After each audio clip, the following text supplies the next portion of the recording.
Hey folks, welcome to the Bass Shed Podcast. My name is Ryan Roberts.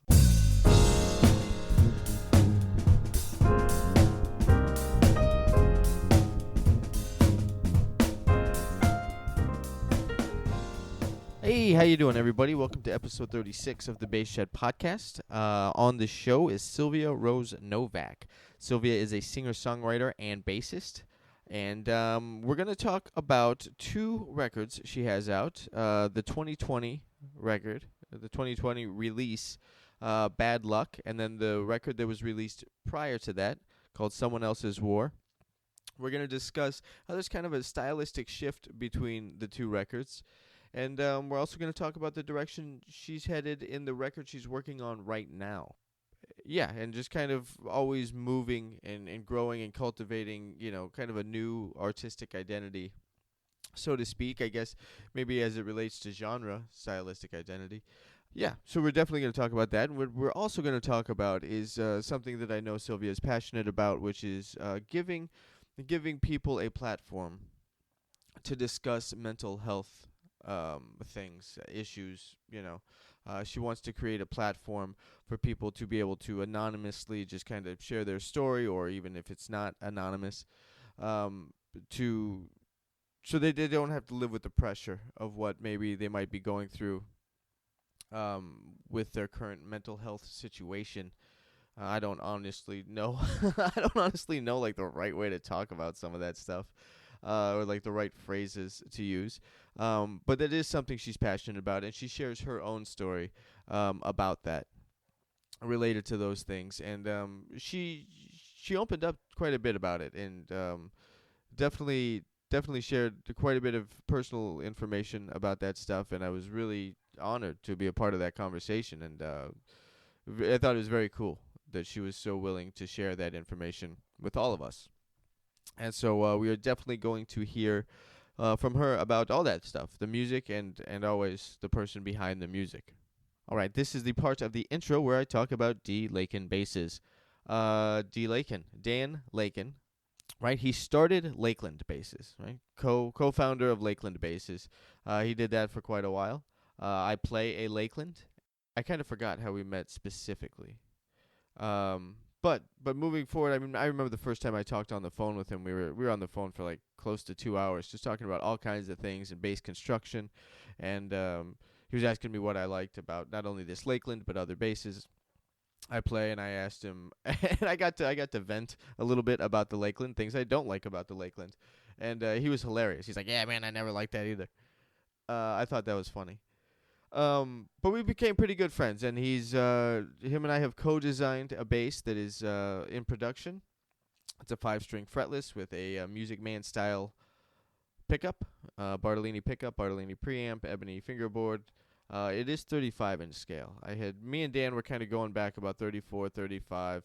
I got in touch with my friend Steve Millhouse, who definitely knows a bunch of stuff about bass construction, and he's having the folks over at Federa build him a bass right now. And I was talking to him about a lot of those things as well, because I know Steve knows not a lot about it, and so does Dan.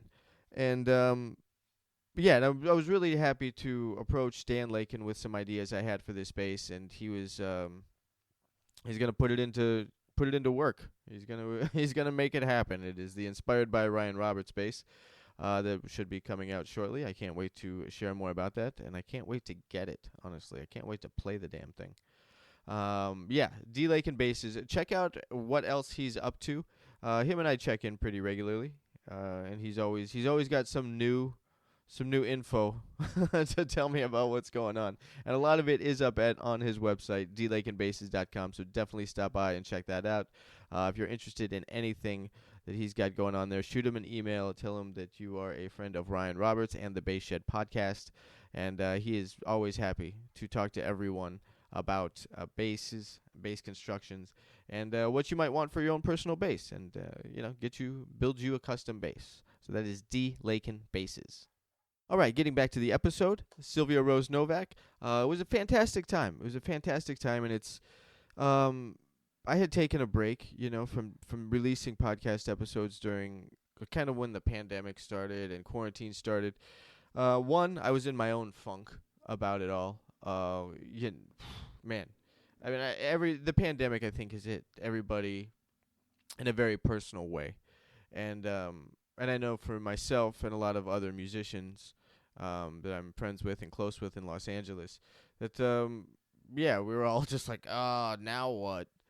And yeah, I mean, there's a part of it that's still like that, and so I had taken a break from the podcast, because I don't think I was in the headspace to really talk about music and talk about being a musician and talk about the bass and all that stuff. Because I was depressed. I was just depressed about it all, and I didn't want to talk about it. I didn't touch my bass for probably a couple months. Yeah, I was in kind of a dark spot about it all, and that definitely spilled over onto my relationship with the bass for a little while, and it spilled over into my relationship with this podcast and interacting with musicians. And so Sylvia has obviously been part of the first batch that I've recorded since kind of coming back, after I've kind of calmed down about some things related to the pandemic, and willing to to fire up the podcast again. And it was a great time, and I couldn't not have asked for a better, kind of more appropriate podcast. Is so much in relation to what I was dealing with the pandemic, which I don't really talk about too much on this episode in the conversation with her, but it did send me into a place of being dark and depressed and stuff. And we spent a lot of time talking about mental health, and I thought that was very, very poignant, giving being that was a big reason of why I had stopped doing the podcast for a minute. It was on some mental health stuff. I wasn't in a headspace to do it. And with that, my fantastic time with Sylvia Rose Novak. Sylvia, how you doing? I'm good. Okay. I mean, it's been a weird year, but I feel like all in all, I'm fine. Such a weird year. Now, you came out with a record this year. Like, you came out with a record in May, or that's when the record got uploaded to Spotify? Oh, it released in May. Okay. Yeah. It's a rough year to release a record. It's fine. I mean, the press was pretty. Then we just decided to make my fifth record. I thought it was a cool opportunity to keep expanding on like the sound we were moving toward. And I guess really I'm not terribly disheartened. So Bad Luck is the fifth record. The fourth record. We're working on okay. five. Yeah, we're working on five. Okay, cool. Yeah, I listened to two. I listened to Bad Luck and Someone Else's War. I had two more, but I pulled them from streaming because they were more indicative of the country thing I started trying to do when I first wrote my songs, and I decided I wasn't having fun with it. I didn't like doing it. I didn't like letting other people play bass for me because I've been playing bass since I was 12, so we just, pulled them from streaming and decided to let the third record end up being people's first impression of me. Okay, so the third record is Someone Else's War. Yeah. Okay. So now that one has like really strong Americana folk feel, whereas Bad Luck, it kind of goes more in either direction. It goes more country, I felt like, and then it definitely goes more rock. So right. Like that first record kind of being an Americana thing, like that's a little bit down the middle to where the next record is going to go, which goes to either end of the spectrum. Was that a purpose thing, or like what was the inspiration behind wanting to develop each of those sounds almost kind of separately? It was really fan service. The fifth album that we're cutting right now was really definitely straight. It's rock and roll. I mean, like in every sense of the definition. Really inspired by early 2000s, like pop punk and emo, and like that kind of Foo Fighters-ish and Jimmy Eat World. And I knew that was going to happen. I knew I was going there. So for my fourth record, I wanted to give the people who really loved the country stuff a couple of tracks they could hold on to, and then I wanted to kind of announce where I was going, like this is happening. Okay. Yeah. Right, because there's definitely like the majority of Bad Luck I feel like is rock, but there's maybe like four 4 tunes are like definitely country, but it's definitely rock forward. I felt like, which was cool, and I liked listening to them back to back because they were coming from different places, so it wasn't the same sound on both of them. Like on that first record, Someone Else's War, I think it's the second tune that just like straight up took me back to Tom Petty. Yeah. It reminded me of Last Dance with Mary Jane. And then I started to think, I got a little heady. I'm like, is that because the tune before it's called Wildflowers? Like, was Tom Petty already planted in my mind? You're actually onto it because you're not wrong. Like the tune Wildflowers was named after the Tom Petty song because it's like a kind of a love song, and the song that my husband and I, our first dance was Wildflowers. So okay, but then later on that record, I felt like Bombs and Blossoms, like definitely the melody was very reminiscent of Joni Mitchell. Has she been an influence?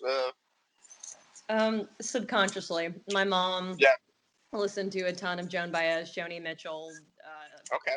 A lot of that stuff. Was that the majority of the stuff in the house growing up?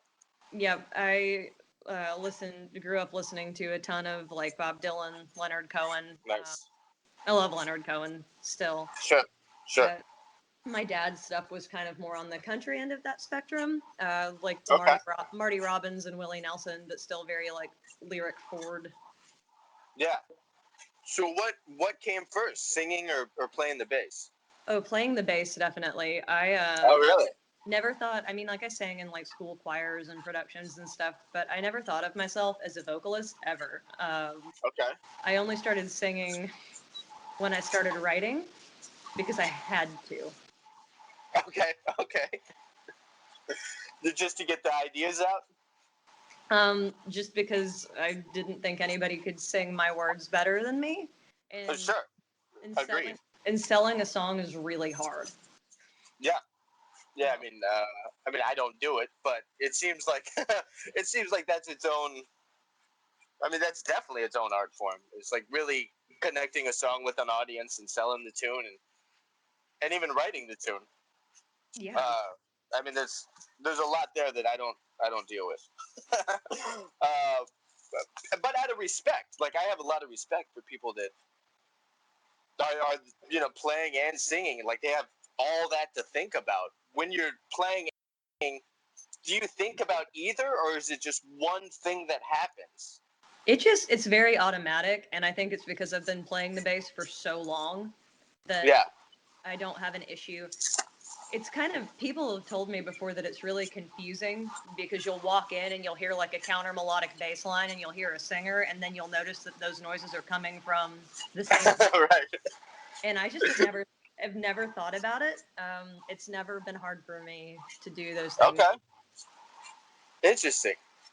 That's how does, when writing, does it melody first and then a bass line will come after that, or does it start sometimes with a bass line then you complement the bass line with, you fill in the gaps with the melody?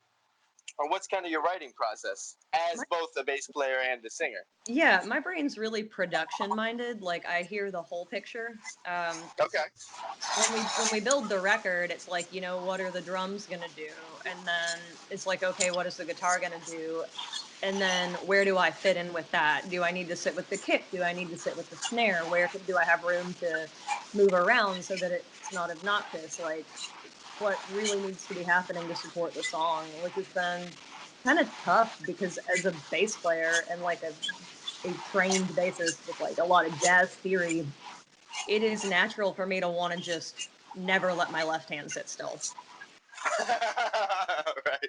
And there's been so much of me just making myself play a root note. Sure. Yeah. Right. Yeah, just letting that be okay. And you're releasing to, one note fills enough space if it's placed properly. Right.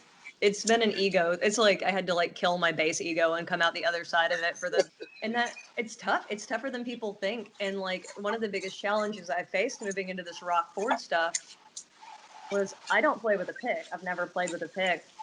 So my right hand, I have to do like the Jamerson thing, just one finger if I want to just do 8th or 16th notes, and having to learn to be able to do that without my left hand moving. Like, you would think that you were asking me to like replicate like Pino Palladino's bass lines, but I'm just standing there playing like 1 and 2 and 3 and 4 and trying to do it right.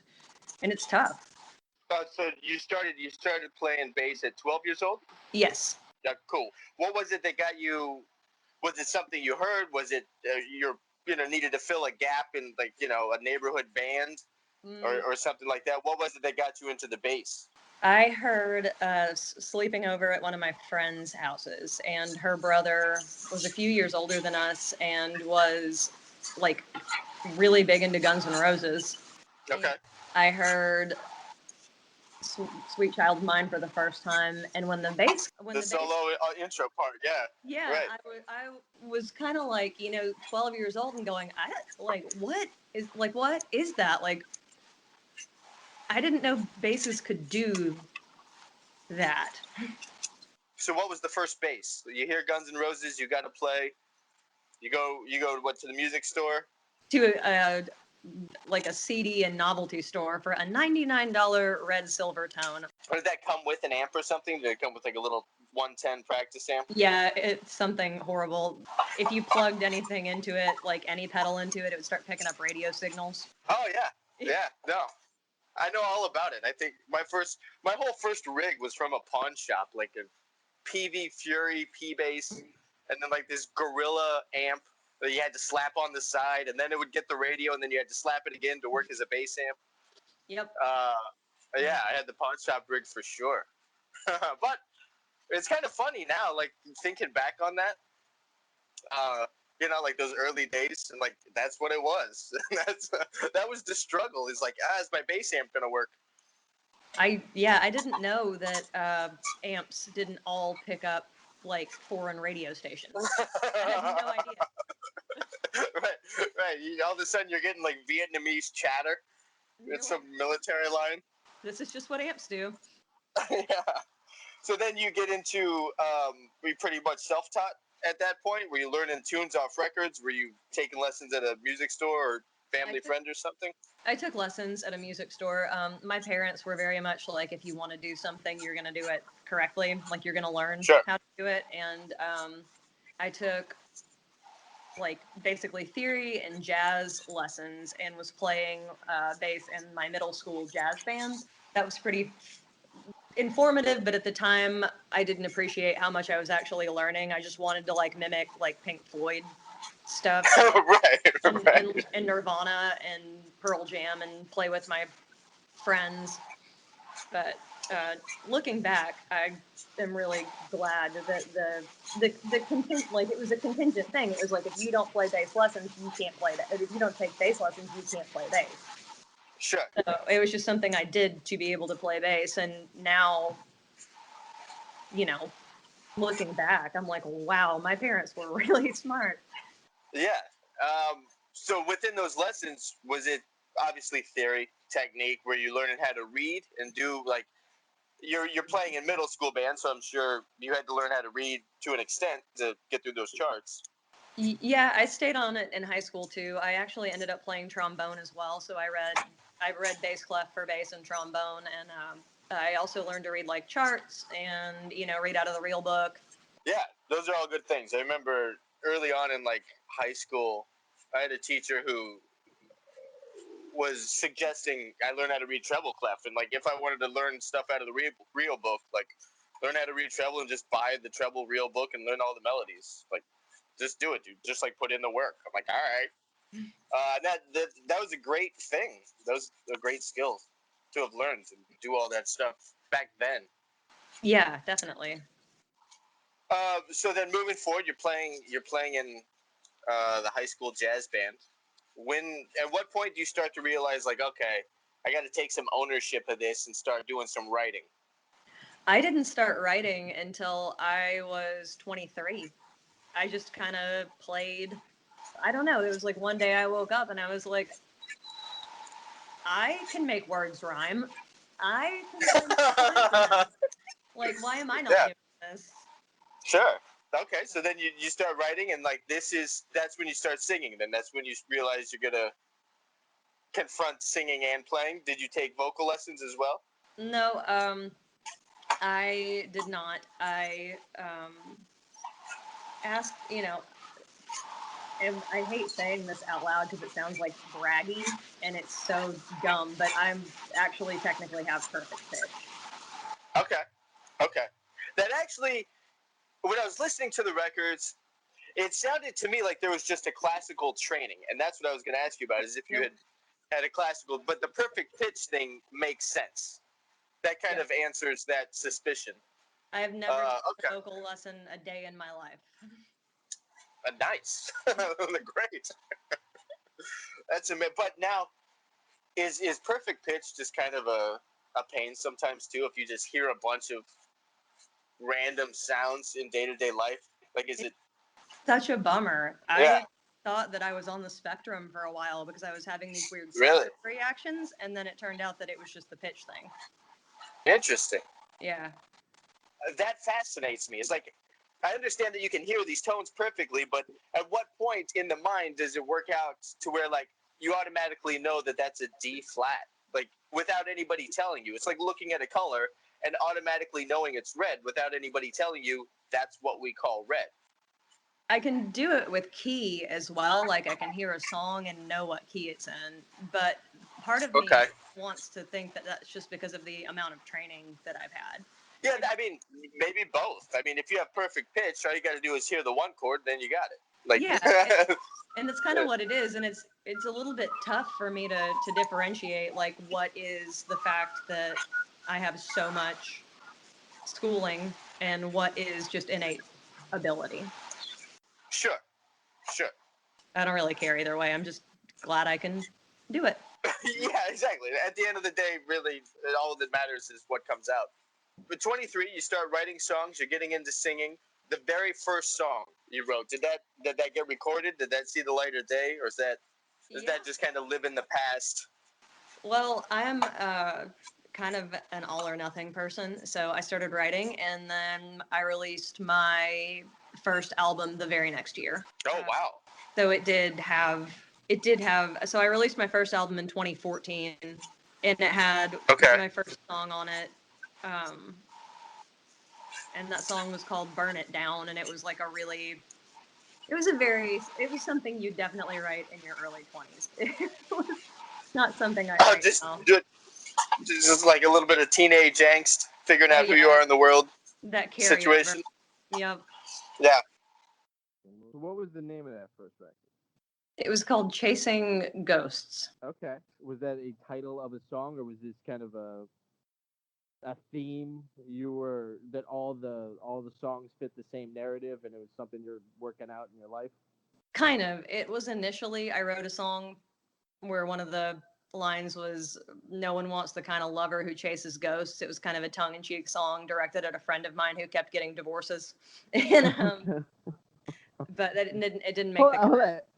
At 23? At 23, they kept getting divorces? Like, how many times was this friend divorced at 23? She was 10 years older than me, but still, like, a lot.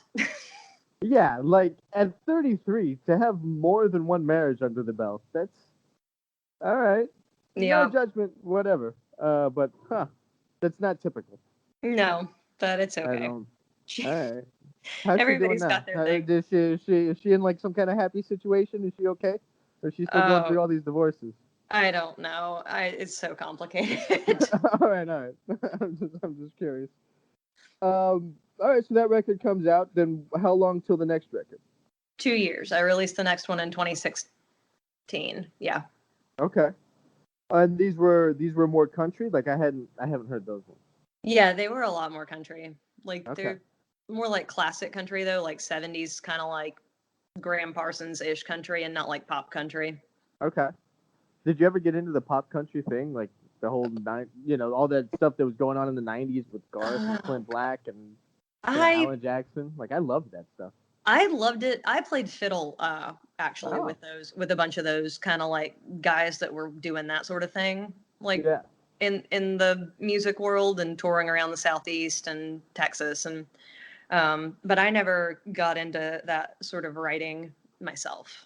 Where are you from? I don't even know where you're from. Where are you from? I'm from Alabama. Okay. Where are you at right now? Do you live in Alabama right now? I do. All right. Like I heard the twang, but I didn't actually know where you were at. I always say that I'm from Alabama, and I want to put like an asterisk by it, like I don't think what you think I think. Oh, right. You want to preface it with like, hey, Like, I'm not that kind of Alabama.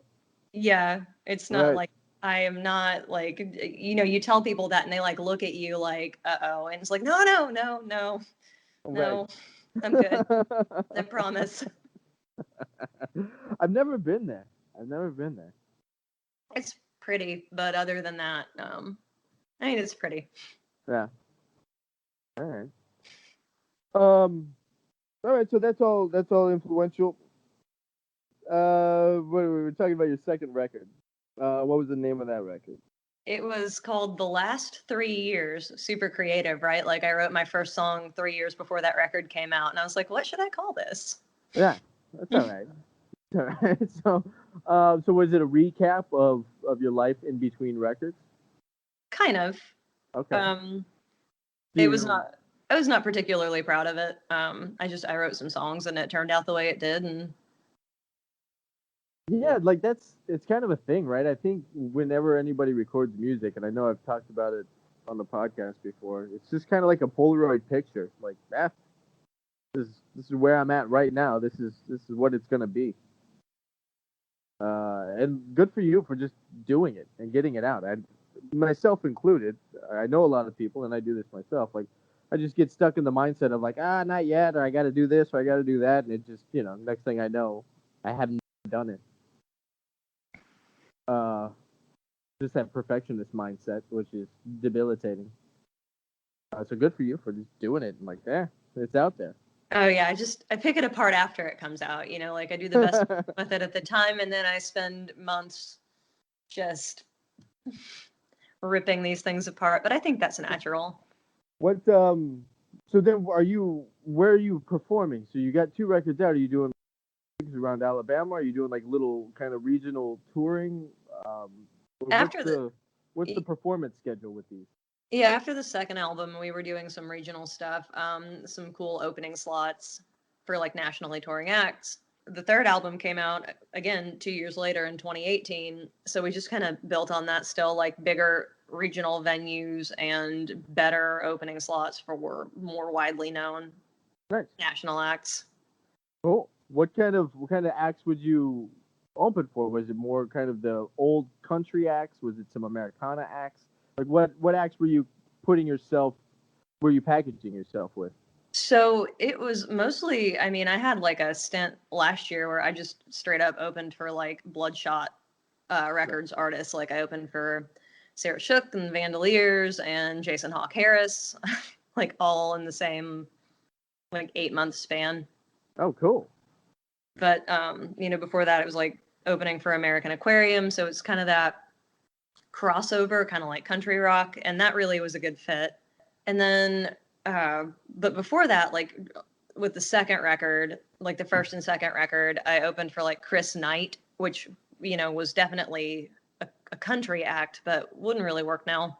So there's just been like, with the progression of the sound and the progression of, and like my growth as an artist, there's also been definitely a shift in who I've been supporting, which is good. Yeah. And now, what do fans of older records, because your sound has shifted between these 2 records that I mentioned earlier, and now you're going in like more of this rock direction.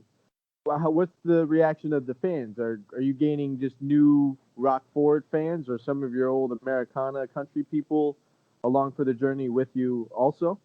Some of it, yeah. Like I'm a lot of people really love the new direction, and even people who discovered me on my first album are like, this seems like a natural path for you. I really like this. But then of course, I'm getting some people who are coming in now who didn't kind of pedal steel forward stuff. And also I've got those people who are, you always have those people who are like, I liked you better before. And I'm like, well, I grew up. I feel like people are always going to have an affinity for liking an artist, how they met the artist. Like if they met an artist doing a specific sound, that's just what it is to them. And then if the artist goes on into like a new sound or something, it's like, no, that's not who you are to me because you're, maybe sometimes the listener puts the artist in a box. Yes, definitely. But they do at least they're enjoying the music on some level. I mean, I don't want to talk too much crap about the patrons. Oh no, it's true though. And like people have a really bad habit of doing it like with artists like personal lives and personalities too. Like drawing inferences from snapshots that they see of like this person on stage or this person on social media. And then when they learn more about the person, they're like incensed that this person doesn't fit into the narrative they've created about them. Right. So you have to wonder, like, is it ever about the artist and the art and the music, or is it just like kind of a reflection of the person and all this projection that they're putting out there? Like, was it ever really about the artist? No, it's about how the artist makes the listener feel. I think so. Yeah. Definitely. Well, and in like a hypothetical situation, if there's, like, okay, Bon Jovi has great hair, right? Like everybody knows Bon Jovi has great hair. It's like, oh man, I really want Bon Jovi hair, so I'm gonna be a Bon Jovi fan. And then like Bon Jovi shaves his head, like it has nothing to do with him. It's like who I want to be because there's a quality there that I want to be. So it was never about Bon Jovi, like ever. It's just like, I want Bon Jovi hair for myself. This is all about me. Yes. Which is interesting topic, right? All the psychology of the artist / patron, that relationship, like the psychology there is interesting. Yeah, I've spent a lot of mental energy kind of deep diving into that when I'm really sitting staring off into space. What little nuggets have you uncovered along the way? Oh, I mean, it's people form their own relationships to like the lyrical content of songs. Like they make it mean what they want it to mean to them, and through that attachment, like these people are tethering themselves to this person, to the artist, to me, to you, to whoever, playing this thing, singing this thing that doesn't actually mean what they want it to mean. Right. And they assume this closeness because they've created this like the endorphins in their brain are like, this person makes me feel good. Sure. And and with social media, it's like bred this level of familiarity that can sometimes make the artist uncomfortable, right? Yeah, I mean, social media in general makes me feel uncomfortable. Yeah, absolutely. Like, I don't know. Maybe it's 38, and maybe it's like the generation in which I understood the world kind of before the internet and cell phones, and then like that whole thing just rocketed so fast, and social media is already a thing. And like by the time it hit, I felt like I was already too old for it. And I just can't. Some people are great at it. Some people are, and I understand it can be a great tool for artists and musicians and all that stuff. I suck at it, and sometimes I'm okay that I suck at it, and then sometimes like I don't know. I can't wrap my head around social media still. Then I watch these documentaries. Have you seen the documentary called Social Dilemma?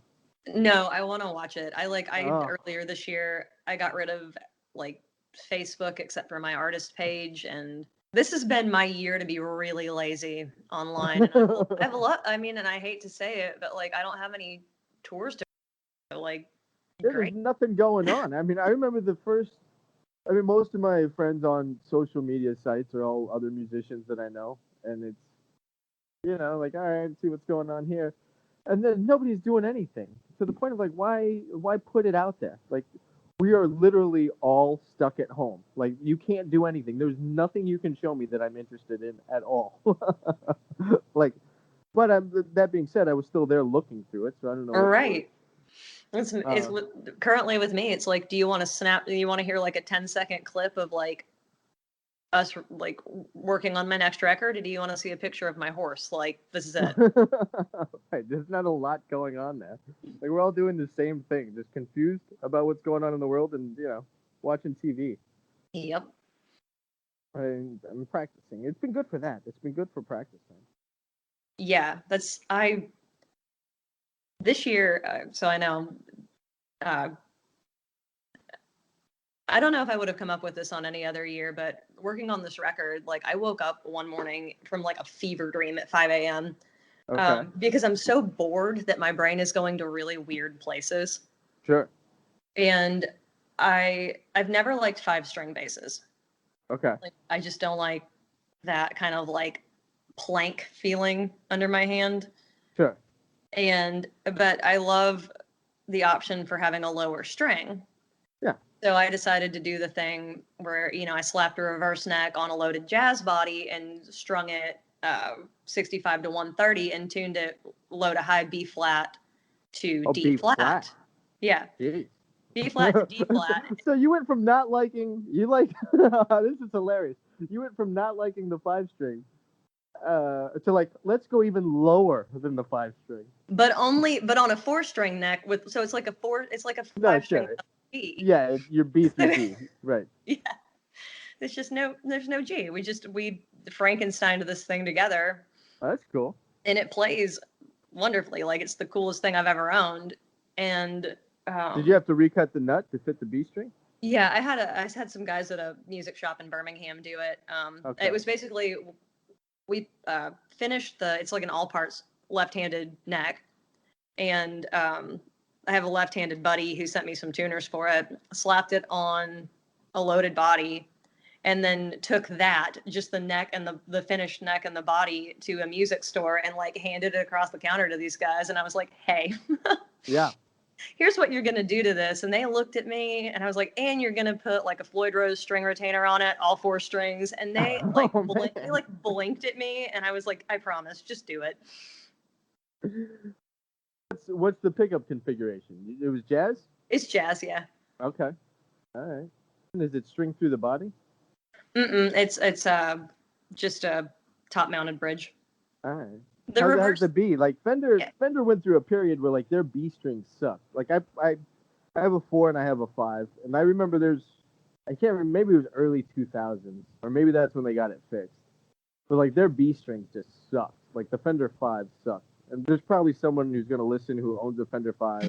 Be like, dude, you're an idiot. Like I love my bass. It's cool if you loved it. I think it sucked. Like there was just not enough tension on the beat. Fender did work it out though. This is why I did the reverse neck, was so that it would be a little bit slinkier, the action a little bit lower, because it's also a jazz neck. Oh, okay. So it worked out. Those are super narrow. It feels really good. Nobody believes me. Yeah, that's cool. That's the main bass. The Frankenstein is the main. Yeah, cleverly named Frank. That's the main bass on this record right now. Nice. What song was it? The song "Dry" has bass distortion. Yeah, a little bit.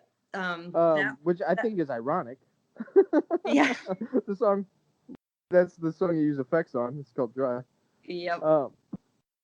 What is that? Is that something you're looking to get into with the next record? Is more effects, or like use a distortion pedal, or some different textures? Yeah, we're gonna grit it up a little bit. We're working on. I'm recording through like an old Ampeg B15. Okay. And it's got a lot of natural kind of dirt to it. I mean, sure. It's like a filthy amp. Like everything about it is gross because it's from the 70s. So it kind of naturally lends itself to that. But a lot of the sound on Dry was me just digging in. It was one of those not 19 something. It was 2017 Fender P specials with the noiseless pickups. Yeah. And it's just that the E string is tuned up to an F, so I can drone it. Okay. So that's part of what you're hearing is that droning. Yeah. But I liked the sound, and I bought a bass wah.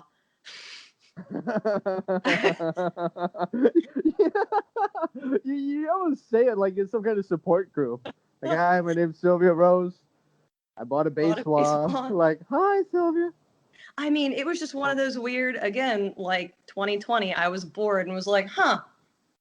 Sure. I wonder what this will do. I mean, I knew what it would do, but it's like, I wonder if I can use this on my record, and I think we will at some point. The bass wall is gonna be there. At some point, yeah, I'll figure out something to do with it. Nice. But yeah, we're putting a little bit more dirt and drive and gain on this record, and who knows, a bass wah maybe. All right. What is there going to be any specialty instrumentation or programming or? I mean, you referenced like early 2000s. There's some programming stuff going on. Some of that music. I mean, depending on how hard of rock. I mean, that's kind of when Evanescence was around. Stuff like that. Where they Yeah. really produced sound. Are you going that far? Or are you still keeping it kind of gritty and retro with this old gear and kind of just a raw rock thing? I mean, it's kind of like our engineer is great. He is super talented. So like a lot of the parts are super produced. Like we've got a lot of cool like guitar panning and like oh, cool. We're gonna do like some really cool vocal stuff also. And then we're keeping it like pretty organic and only using our instruments. Okay. So it's kind of a crossover, like the parts and the like. There's a lot of sonic clarity and a lot of sonic texture. Okay, but not electronic texture. No, but like not electronic. Also from instruments. What were some groups that really influenced that? And do you change your writing style to fit this other kind of genre vocabulary? Yeah, actually. Well, I worked mostly on kind of saying what I needed to say with fewer words. Okay. And like allowing the choruses to either be, the Americana thing is kind of like the verses and the choruses all have a lot of words. They both say a lot. Like there's never this kind of drop back to like a simple vocal rhythm and like you kind of say what you need to say, and then this other part is the big wordy, right, you have to pay attention to it part. So I definitely picked and chose on this, like, is the chorus going to be 2 lines repeated over and over again, sure, or are the verses going to be like 4 words a piece, Yeah, I mean, yeah, it's just kind of getting out of that story song mentality, which I feel, is so indicative of the Americana folk country thing, all that stuff from the 70s. Yeah. Another thing I noticed, I think probably more so on Bad Luck, there's a lot of geography references, not only on song titles, but just in the tunes. Is location a big inspiration for you in writing? Yeah. Or just in your personal life, like different locations impact you in a specific way that just happens to come out in music? It's not necessarily a direct. I mean, I guess that is a direct relationship if you think about it artistically. But I don't know. I think I scene set. Like I feel like everybody can like places are tangible things, and sure, they help with my imagery brain. Mm-hmm. And I latch on more to like stories and places than abstract thought or feeling. Okay. I've never been a very good feeler of feelings. I'm actually in therapy for that. Okay. But that's not necessarily my go-to thing as a person. Like I kind of react. I mean, if I look at the course of the idea of processing emotion, when I was younger, it would be just react. And then as I grew up, it's like, okay, understand, process, and respond. That's a lot healthier. But it all came from like emotion first. So I don't really. I've never been on that side of the coin. I'm coming at it from the opposite way. So how does that work for you as an artist? Like accessing emotion. If it's something you're working on in your personal life, or do you feel like this is going to be a more emotional record because you're processing how to get in and out of that within yourself in a new way? I think that really what it is a lot of my songs are more emotive and more like personal than I've ever really admitted or thought about when writing them, because as I've learned, when you don't feel your feelings, they don't just like go away magically. Sure. They get shoved down somewhere and come out somehow. And right, that's, my emotion, my feelings kind of like work themselves into my songs, or did kind of work themselves into my songs. And I think that now I'm more aware of it. Like, I know where it's coming from, even if not immediately. And I think that that's gonna maybe not necessarily change the like content, or hasn't really changed the content, or like the lyrical kind of aspect, or like the sonic, like all of those changes are happening independent of this kind of newfound ability to explore how I feel. But I think that the delivery, like the way that I'm able to explore the vocals, or actually like really put myself into it instead of just singing the words, is going to be a lot more noticeable. Okay, so just over your emotional commitment now to the thing. Now, have you found yourself? Because I can also trace back a time in my life where, I was young, really didn't understand. I don't know if you're ever young enough to not feel things. I think you do, and you're just not aware of it. But obviously, emotions are a sensory response to life. So you do feel them. How the acknowledgement and how much weight you put on it, I think that's different for everybody. But then I went the other way, I guess is what I'm trying to get. Like, I went from like, not really getting it, and like, all right, just got to be super logical guy. And then like, oh no, I can deal with these things. And I went like the pendulum went so far the other way, to where I was just like all mayhem, just manic, emotional stuff. And then I had learning to keep it in the center is the goal.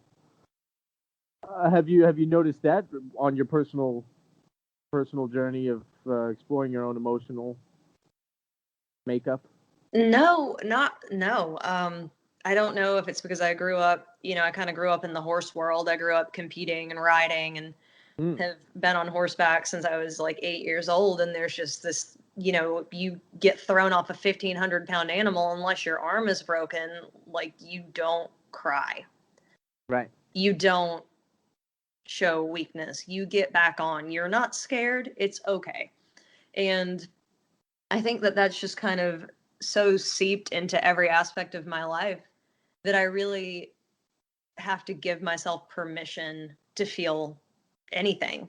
That could be, like sadness, anger. So, and what does that feel like to you, to allow yourself? It's almost like if someone were on a diet and had a cheat day, and all of a sudden they can have pizza, are you still like, oh yeah, cool, but only a slice? Whereas, to use the same analogy, like a super emotional guy is just gonna like crush the whole pizza and feel sick and think about it later. No, do you feel guilty about feeling some of these things maybe for the first time, or understanding them in new ways?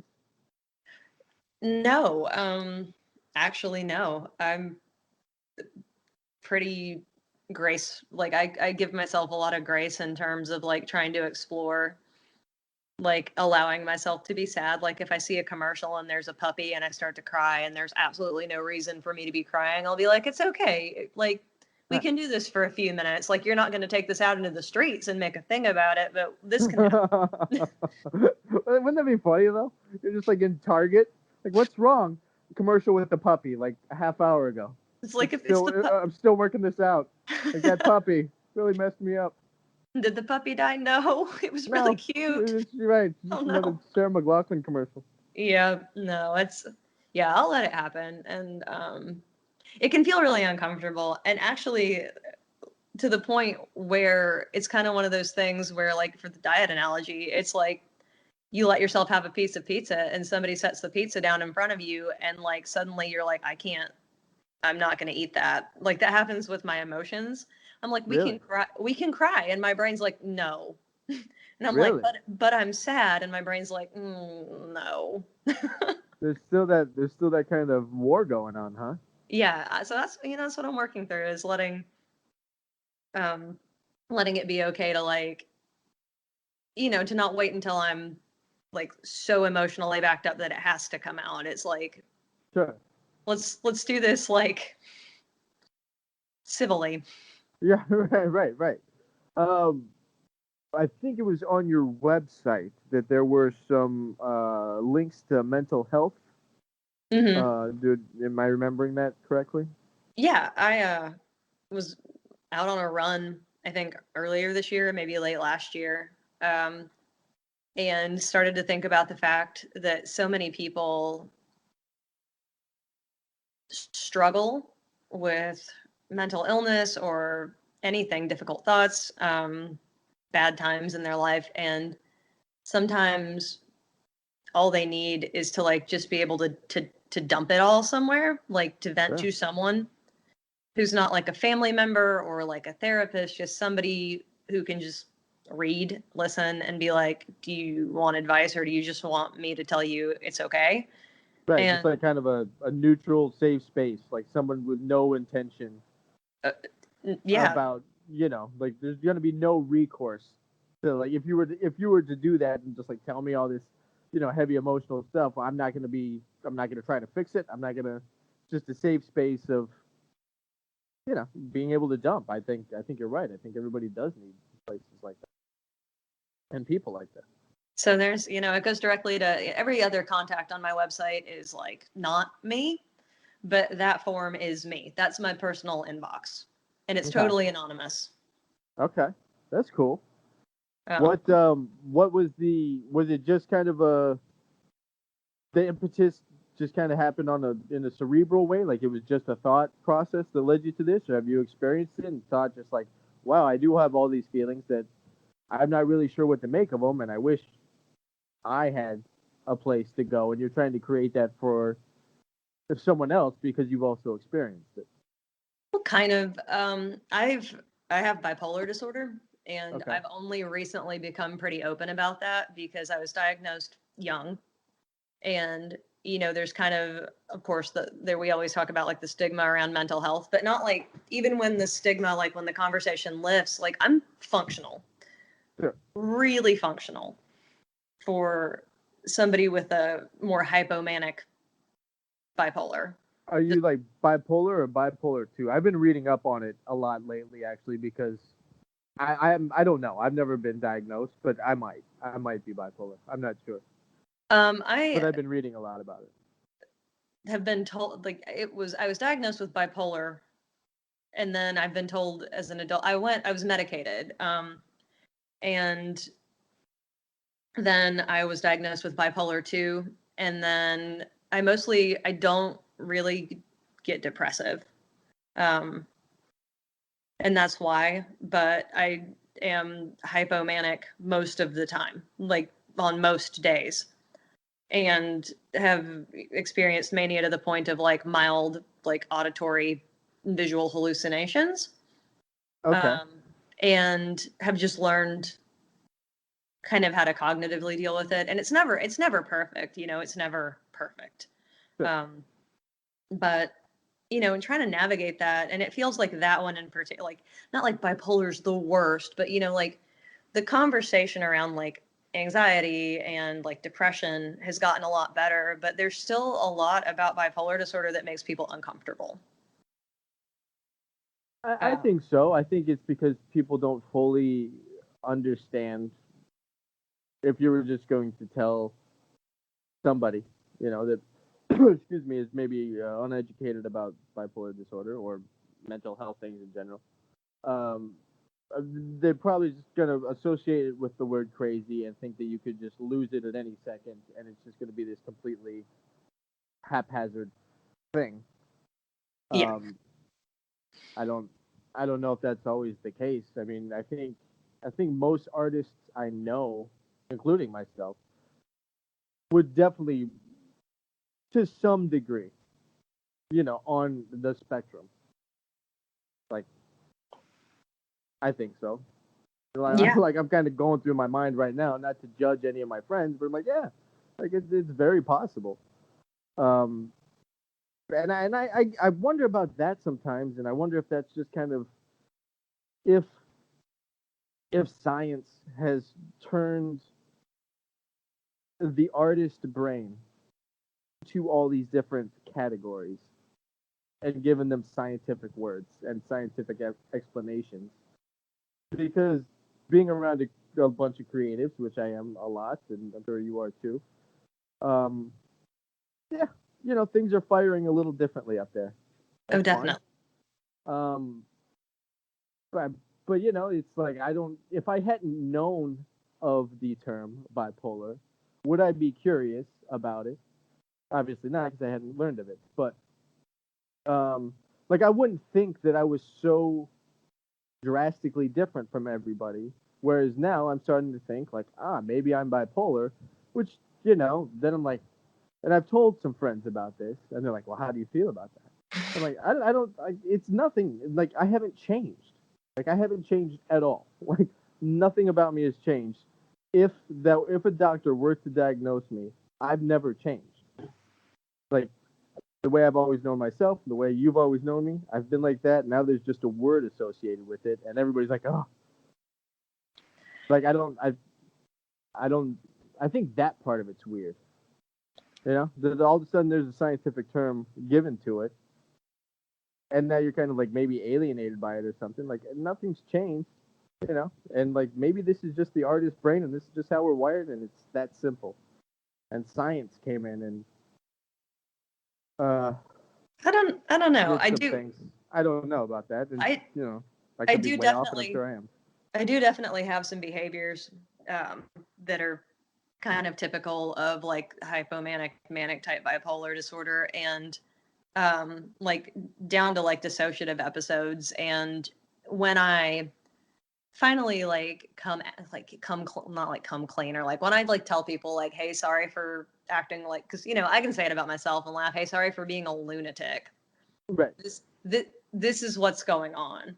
I have this chemical imbalance in my brain, and sometimes it makes me act a certain way, say certain things, do certain things. I'm sorry if it was off-putting, or like I like talked over a conversation, or like I don't know, like did something kind of socially unacceptable. Sorry if I did something socially unacceptable. Here's what's going on, and I've been working on it my whole life, and like I just wanted to let you know. Like a lot of the time, instead of being like, like, well, that makes sense, people are like, oh, okay, well, that makes sense. Like, right, okay, they're a little bit more understanding.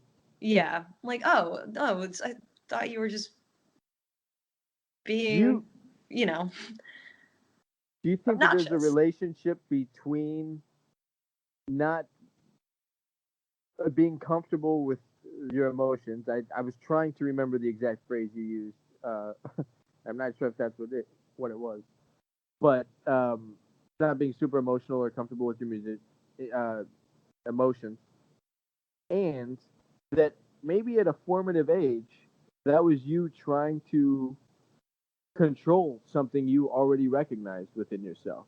Was that a way of trying to deal with the manic thing? I think if I can squash this, then I won't be manic, and then then I won't be weird, I won't get in trouble, or whatever it would be in really formative years of life as a little kid. Or if I hide these feelings and behaviors, nobody's going to drag me back to a psychologist, to a psychiatrist. I'm not going to have to go on medication again if I can just act normal.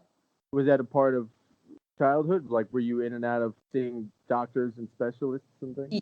Yeah, most of my teenage years. Oh, wow. I think maybe lucky. I was in a really bad spot before I went on like one course of medication, and I was good with cognitive therapy after that. But my mom's family has a history of bipolar disorder, so she recognized it in me. Like she caught it, and I think I'm super glad for it. Sure. Then is it something your mom is dealing with regularly for herself as well? Yes. Yeah. Yeah. So it was pretty easy for her to go, oh, okay, well. Sure. I mean, but I guess you would never know because you've never known the other side of it, but it seems like it could have been helpful to be like, the fact your mom had it, and you can, like, all right, here's another woman who's dealing with it as an adult. It's possible I can get through this. Was that knowing your mom is working on it too, like kind of hopeful at some point? Oh, for most of my life, I think my mom has like got like 9 PhDs just for fun, like college professor. Like she's so smart and so capable and so functional. Okay. multilingual, like travels and just, yeah, like that was to me just like bipolar disorder was like what is like something that people have, but it doesn't have to ruin their life. And I think that Yeah, was that's kind of amazing. what she wanted me to know. Like, definitely, like, look at me, I deal with this too, and like I'm fine. Sometimes I get really sad, and sometimes I get a little bit nutty in particular, but all in all, like, it's okay. And then I guess as I got older, I learned that most people don't have like those are their role models, and it kind of can go hard in another direction. Sure. It's pretty much genetic, correct? Mm-hmm. Can it skip generations? Is that common? I don't know. I actually don't know because my mom's uncle had 2 uncles with it. Okay. So it didn't in our family. Right. But your mom had 2 uncles or 2 of your uncles? No, my mom had 2 uncles who had bipolar disorder. Interesting. On her father's side, so 2 of my maternal grandmother's brothers. Okay. And so your mom, it sounds like your mom's an academic. Yes. Other people within the history, your family tree, with bipolar who were artists or creatives, whether professional or not, but like that was a thing. That's kind of who they were, regardless of what they did for an occupation. No. Okay. No. Irish Catholic immigrants who just worked. Yeah. Okay. All right. Yeah. When's the next record slated? When are you looking to release that one? Next year, hopefully. Well, I mean, like everything's kind of up in the air. It'll either be like a late spring record, kind of like Bad Luck was this year, or it'll be an early fall record. Okay. Is there a better time? Like, are you strategic with your release dates? Yes. Or are you just like when the record gets out? Well, I cheat. I have a publicist, and my publicist. No, that's not cheating at all. Like, give that to somebody else, man. Exactly. And I learned that on, I didn't put press on my first 2 albums, and then I worked with a PR firm on my 3rd one. I didn't like that firm. I shopped for another one. Loved the one on my last release. And if I had to tell anybody anything, especially kind of the DIY indie stuff, you don't have to have a label to have a publicist and get one. Right. Because they make better decisions than you do. Like, that's the thing, is I don't make good choices. I make the record. Yeah, and I think that's how it should be. I think too much is expected of the musician these days to wear all the hats. And you can't. Mm-mm. And also, I think it kind of I can't think of the word I mean, but there's not as much impact if you're just the artist. Then just be the artist and give that your 100%, and let somebody else give everything else 100%, and that's just going to build a stronger team for the whole thing. Right. I think it gets weakened when the artist has to do so much, and I understand it. It's expensive, and it can paying all these people to do all the things, like, that adds up quick. Making a record isn't cheap. Like, having people do press for the record isn't cheap. Sometimes paying a photographer isn't cheap. Like, none of it's cheap. But if you can make it happen and build the team, that's ultimately the best, because really, everybody who's ever really done it had a team. Well, you have to. It's like, I don't, giving it to a publicist, it's like they know what publications to push it for. They know what time of year to push it because of the sonic quality, or what other records are slated to release that year. Right. Like, what's it going to be competing against for other people's attention, Sure. And like, what's the mood of this? Like, when's it going to sell? When are people going to care? And like, they think about world events and your video content and all that stuff. And I just like don't have the mental energy. I'm just like, here it is, I guess. I don't know, buy it or don't. Yeah. No, right. Like, here, I did my part. Like, I wrote the tunes and made a record. Like, I did my part. How did you were shopping publicists? What were things you were specifically looking for, and when did you know that like this is going to be a good fit? I look at like artist roster, like current and past people that they've worked with, like what publications those artists have landed in. I like to do phone calls to get a feel for like the owners, the who's going to be working my record. What do they think of it? That's the other thing is I like to send it ahead to see, like to make sure that they think they can do a good job with it. Like I read a lot into like past press of artists that are similar and also language. I've gotten really good at spotting red flags. Oh, really? What are some of the red flags? If you send them a record that's like so far like right or left of anything they've ever done before, and they're just like, yeah, this is great, give us $2,000 a month, we'll do something with it. It's generally not gonna work out. Like, right. Um, it's just a money grab for them. Yeah, but if they come out of the gate and they're like, hey, I really respect firms that are like, I don't think this is going to work for us. Like, this isn't really what we do. It's like, great, thank you for your honesty. Like, maybe the next project, or, people who are like, I really like X, Y, and Z track. I can hear this is a single. Like, let's get on the phone, make sure you're comfortable, and, that sort of stuff. Right. They're putting in a little extra time. The wheels are turning. And they make it personal. It's like, I heard this, I liked it. And it's like, you listened, okay. Right. Right. And I think ultimately, like, if, a company doesn't, go with an artist, or you decide not to go with a company, like, great. Great. Perfect. Like, we're both in this to create a win-win scenario. And it's like, if you're not completely on board, if either half isn't completely on board, then great, don't do it. Like, it's not going to be a win-win at that situation. No, and I had to learn not to take it personally either. Like, I got rejected by a couple PR firms, and then the first time I ever tried to like reach out and to have something pushed, and I was like, my product's bad, and I was like, just not asking the right people to work with me, really. So this is a PR firm you worked with. It's a new one, or the one that was involved with Bad Luck? The one involved with Bad Luck. I loved them. They were great. I don't know if I'm going to go with them for the next record because it's a lot more rock forward.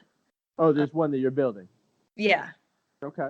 But that's not a personal reflection on them. I love them. It's just the record's different. Yeah. Have you ever gone about it kind of retroactively? I remember getting some advice from a music industry friend at one point. He's like, man, if you're looking for a manager or something, like, find someone whose career you'd like to emulate and just call their manager. Yeah, we're doing that with press. Oh, that's the way, yeah.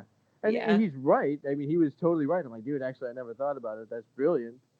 In my mind, it's just like, but that's, I'm not, my name wouldn't pull the same amount of attention as some of the people I'd want my career to emulate.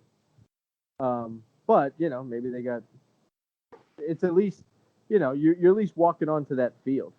Yeah. And you're putting your name in that hat, and so people know each other that are all like-minded, and I think it's a good way to go, and it was good advice. I like that. I mean, absolutely no harm can come from putting your name in front of the right people. Let me know when the new record's out. I'm looking forward to hearing it. Thank you. Me too, actually. Yeah. Where are you at right now? How many, do you have the tunes written? Are you still writing? Are you working on pre-production? We are past pre-production. We've got 5 songs finished, except for final vocals are not done yet on them. So we're almost halfway done with tracking. Oh wow, cool. Yeah, definitely send me a link. I'll be excited to hear it. And thanks for taking the time to talk. Thanks for talking to me. All right, cool. Thanks.